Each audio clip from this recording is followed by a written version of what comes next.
The retired sheriff's mother was lonely, so she picked up trash in the street. She never expected the new cop to spit on her shoe. It wasn't the spit that broke her. It was the silence that followed. 10 seconds passed, maybe 12, and not one person said a damn thing. Her name was Martha Calhoun, 81 years old, widow, mother to Sheriff Leonard Calhoun, who had served this small Georgia town for 30 years with dignity, honor, and maybe too much pride. Everyone knew her. She was the woman who used to bring banana bread to the firehouse, who crocheted quilts for the veterans' shelter, who wore the same blue floral dress to Sunday church without fail. No one expected her to be outside that morning, especially not stooping down to pick up an empty soda can on 3rd and Main. But loneliness makes you do strange things. Ever since Leonard retired and moved down to Savannah, Martha felt the stillness in her home like a weight. Her late husband's armchair sat untouched. The radio played static more often than music. Her phone rang less and less. So she started walking. Every morning. At first it was for her health. It became habit. And now she brought a trash bag with her. She wore gloves, carried a reacher, smiled at every face she passed. No one really paid her any mind. Until that day. The cop was new. His name was Officer Bradston, 26, fresh out of some training academy in Tennessee. No roots in the town. No real understanding of who was who or what mattered. He was tall, muscular, with a jaw that looked chiseled from wood and a chip on his shoulder that probably dated back to middle school. And he didn't like being questioned. That morning, he just pulled over a teenager for speeding. Black kid. Hoodie. Music too loud. Classic setup. The kid sat nervously behind the wheel while Brad called in the plates. It might have ended with a warning. Maybe a ticket. But Martha saw it. She paused mid-step, 30 feet away, trash bag in one hand, reacher in the other. She didn't interfere. She didn't even speak. She just watched. And that, apparently, was enough. Brad turned to her and barked. "Can I help you, ma'am?" Martha didn't flinch. She just shook her head gently and replied, "No, officer. Just out picking up." Picking up what? His voice had an edge. Trash. Litter. Same as every morning. He squinted at her. Then, in full view of the stopped teen and 2 nearby pedestrians, he walked right up to her. "You people sure like staring," he said. Martha blinked, confused. "I'm sorry." "You heard me." He looked down at her white orthopedic shoes. She bent slightly, instinctively wiping a bit of imaginary dirt from them. And then it happened. Brad leaned forward and spit. Right on her shoe. The silence after was unbearable. A crow cawed somewhere. A breeze carried the stench of garbage from the alley. No one moved. Not the teenager in the car, not the woman across the street who had paused her dog walking, not even the clerk standing at the window of the corner store. Martha stared at the glob of spit sliding down her foot. It wasn't rage that filled her. It was something colder, deeper, a hollow ache from years of seeing injustice pushed aside. She straightened up and said, in the softest, calmest voice imaginable, "Does your mother know how you treat old women?" Brad sneered. "I treat busybodies how they deserve to be treated." "She must be proud," Martha replied. Then she turned and walked away, slowly, carefully, leaving the trash behind. That should have been the end. A nasty moment, whispered about but forgotten by week's end. But this was a small town, and nothing really stayed quiet for long. By that afternoon, someone posted a blurry photo of the scene on Facebook. It showed the cop leaning toward Martha, a small smear barely visible on her shoe. The caption read, "He spit on her." No names, no context, but spread like wildfire. Within hours, the town was talking. By evening, everyone knew. And by morning, Leonard Calhoun, retired sheriff, son of Martha Calhoun, was standing in front of town hall with his old badge in one hand and a fire in his chest he hadn't felt since his early days on the force. "I want a meeting with Chief Rollins," he told the receptionist. The chief wasn't thrilled to see him. "Leonard, you're retired. You don't get to play cowboy anymore." "I'm not here to play anything," Leonard said. "Your officer spit on my mother." Rollins sighed. "Come on. There's no proof it happened like that." Leonard placed a flash drive on the desk. "Security cam from Ferguson's Deli. Audio's faint, but it's all there." Rollins stared at it. "I want him gone," Leonard said. "You're not in charge anymore." "Then I'll go to the press." The next few days were a blur. Interviews. Protests. Half the town wanted Officer Stinnen fired on the spot. The other half, mostly folks who didn't know Martha or didn't want to believe the footage, called in overreaction. "He didn't hit her," they said. "It was just spit." But for Martha, and for many others, it was never about just spit. It was about respect, about decency, about a woman who had served her community quietly for 8 decades being humiliated in broad daylight. The turning point came 3 days later. A town hall meeting was called. People packed the benches. Leonard sat front row. Martha came too, wearing the same blue floral dress, her head held high. Brad Stinnen stood beside the chief, eyes scanning the crowd, jaw tight. "No apology, no remorse." Then the mayor spoke. "We have reviewed the footage. We have spoken to witnesses, and we have listened to our citizens. It is with heavy heart that I announce the immediate termination of Officer Brad Stinnen for conduct unbecoming of an officer in violation of community trust." The room erupted. Cheers. Some tears. A few angry murmurs. But Martha didn't cheer. She didn't clap. She simply closed her eyes, exhaled, and whispered, "Thank you." The next morning, she went back to her walk. Gloves on, trash bag in hand, reacher ready. But this time, as she stooped to pick up a soda can, she heard footsteps behind her. Turning, she saw the teenager from the car, Andre, 17, honor roll student, always nervous around cops, now holding out a second trash bag. "Mind if I help, ma'am?" Martha smiled. "Not at all, son." And together they walked. Act 2, Rising Tide. Word had spread through town. They talked about it at the diner, at church, even at the gas station. A retired sheriff's mother spat on by a rookie cop. Some said it was wrong. Some shrugged it off. But nobody could ignore it. Martha Calhoun woke early the next morning, still unsettled by what had happened. She had planned to skip her walk, recover quietly, but found her slippers and coat before dawn. She forced herself outside, breathing in the crisp air, determined not to let fear push her back. But the street felt different, quieter, wary. As she walked, flags of support appeared, handwritten signs taped to telephone poles. "Respect your elders. Spit does not wash away honor." Anonymous notes left on her porch said, "We stand with you." One envelope, without signature, contained a $100 bill and a note. "Buy fresh flowers." Martha wasn't sure who was looking out for her. Maybe everyone, maybe no one. But she pressed on.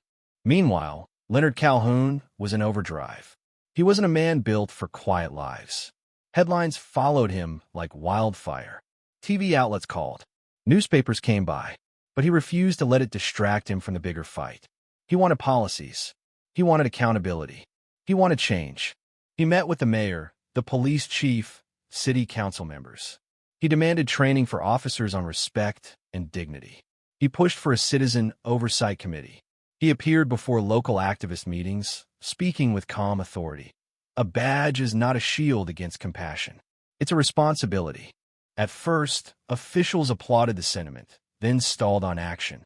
"We'll study it, we'll form a task force, we'll consider recommendations." Weeks slid by. One evening, Leonard returned to his mother's home and found her sobbing quietly in her living room. "They said they'll form a task force," she said, voice breaking. "But how long must I wait?" Leonard gently closed her book. "Not that long," he said. "I've got one more idea." He'd been talking to an old friend, the owner of a newspaper. He arranged for an interview. Martha's story front page, full color, her face next to bold headline. "Trash picker, community icon, target of disrespect." It ran the next day. The reaction was immediate. Not just petitions, but pledges. Local businesses donated trash bags and gloves. The schools included lessons on respect and service in their assemblies. A local church organized a cleanup crew. A group of teens volunteered to sweep sidewalks once a month. Even Andre, the teenager who stood by her, brought 3 classmates to help. They picked a spot downtown and cleaned for 2 hours, taking photos and posting them to Instagram with tags.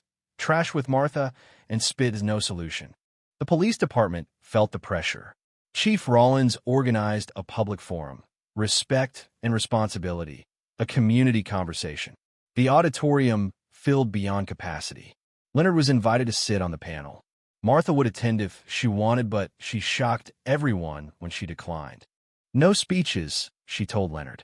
I just want to walk. She meant it literally. That morning, she walked through the crowd outside City Hall, 2 bags of trash in hand, and dropped them in a bin. She walked quietly, head held high, as people cheered. No podium. No mic. Just presence. Inside, the forum began. For panelists including Leonard, Mayor Dunn, Chief Rollins, and one other community representative sat and answered questions. The hall buzzed more like a town meeting than a trial. People shared stories. Some spoke in support of Officer Stenton, saying he was just a kid, not a crusader. Opponents demanded justice. Voices rose and fell. At times, it felt like a chorus of doubt, hope, anger, and still cautious goodwill. No one mentioned spit again. They talked about bigger issues: respect, training, community policing, restoring trust. Chief Rollins acknowledged, "We dropped the ball, not on procedure, but on humanity. We must do better." Leonard watched his mother from the side window, wiping tears he wouldn't let fall. He saw her chin steady, her eyes distant but proud. That night, Officer Stenton tendered his resignation. He left a short statement. "I am sorry for the harm I caused." It wasn't enough for some. It was a start for many. Act 2, Personal Reckoning. For Martha, life returned to routine. She walked, picked trash, ate breakfast on her porch. Yet something had changed, not her habits, but the meaning behind them. Once it was loneliness leading her out. Now it was purpose. She realized her actions, however small, had sparked something bigger, a wave of kindness, unity, change. She began writing in her journal again, something she hadn't done since Leonard was in grade school. Reflections, frustrations, hopes. She wrote about respect and dignity, and about a spit that struck deeper than she ever imagined. One entry read, "I pick up what you throw away. I sweep away hate. If I can do that, maybe you can learn to do the same." Leonard visited more often now. He'd bring flowers, sit on her porch, quiet. One afternoon, he said, "Mama, you became a movement without meaning to. You sparked a ripple." She smiled. "I just picked up trash." He reached for her hand. "Trash is what the world forgets. You reminded them not to." Meanwhile, Officer Stenton retreated from public view. The burn in his reputation cut deeper than any internal discipline. He moved away quietly. No interviews. No social media. No presence. He didn't say where. He didn't need to. In the empty station after his exit, a new posting appeared on the bulletin board. Wanted, officers interested in community outreach. Leonard saw it and visited the station one afternoon. Chief Rollins invited him in. "I don't want your badge," Leonard said. "I just want to help." The chief handed him the flyer. "Ever considered mentoring?" Leonard smiled, decades of experience in his eyes. "Only if it means changing this." The chief nodded. They shook hands. Act 2, Community Transformation. The ripples became waves. Months rolled on. The mayor announced that the town would host the Respect in Action program annually. Citizens and officers cleaning together, learning together, rebuilding trust. Local schools adopted service requirement programs where high schoolers volunteered in community initiatives, often guided by Martha's story. Libraries kept copies of her interview. Dirt patches that once held trash were now clean, painted, renewed with flower beds, volunteer signs, and plaques reading "Respect Here." Local patrol cars sported new decals, "Serving with Dignity." The department offered free self-defense and de-escalation training to the public. Town employees wore pins that read, "I show respect first." Even neighboring towns noticed. They called the mayor, visited for advice, spoke of replicating the model. Act 2, Emotional Crossroads. One spring afternoon, Martha stopped at the deli for her usual iced tea. She sat near the window, staring out. Andre entered, green trash bag in hand. He paused when he saw her. "Hello, ma'am," he said softly. Martha stood with the help of her cane. They smiled and embraced. "You didn't have to keep doing this," he said. "I did," she replied gently, "because it mattered." "Anda hendit here," he spake. "We cleaned all morning at the skate park." He added, "People said it was because you started it. They looked after us." Tears welled in Martha's eyes, but they weren't for sorrow. They were for gratitude. She patted his hand. Then the world has been listening. Act 3, The Full Circle. It was a cloudy morning when Martha walked the street alone again. No camera crews, no cheering crowds, just the familiar creak of her old boots and the sound of trash rustling in the breeze. She liked it this way. Everything had changed, but somehow it hadn't. She stooped to pick up a candy wrapper near the park bench where she first met Andre. She smiled at the memory. A gust of wind blew her scarf loose, and as she reached to tie it back, a young woman approached with 2 toddlers and a stroller. "Are you Miss Calhoun?" she asked shyly. Martha nodded. "My grandma always told me about you," the woman said. "She said you stood tall when people forgot how to treat each other. She said you helped fix this town."